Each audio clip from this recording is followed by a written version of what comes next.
కొత్తగా ట్రై చేద్దామనే ఉద్దేశంతో చూపించాను. Okay, stove కట్టేస్తాను.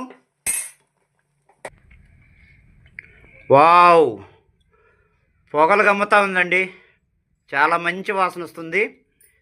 ఇప్పుడైతే మేము టేస్ట్ చూసి చెప్తాము, నేను మావాడు.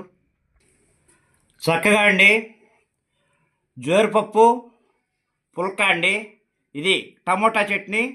నేను టమోటా చట్నీ కావాలంటే వేరే మరొక వీడియోలో నేనైతే మళ్ళీ చేసి చూపిస్తానండి. పుల్కా ప్రీవియస్ వీడియోస్లో ఉన్నాయి, చూపించాను. అందుకని నేను ఇప్పుడు పుల్కాని అయితే వీడియో తీయలేదు, లెంత్ ఎక్కువ అవుతుందని. ఓకే అండి, టేస్ట్ అయితే చేస్తాను. సూపర్ అండి, చాలా బాగుంది. ఆ బా, ఏ వాసన వస్తుందండి. జోరుపప్పు, అందులో టమాటా చట్నీ కాంబినేషన్ అండి. చాలా బాగుంది ఫ్రెండ్స్. వెజిటేరియన్ ప్రియులకైతే అద్భుతంగా ఉంటుంది. మీరందరూ కూడా ట్రై చేయండి. మన నెల్లూరు ఏరియాలో ఈ పప్పు కొంచెం తెలియకపోవచ్చు అండి చాలామందికి. చాలా బాగుంది, మంచి రెసిపీ.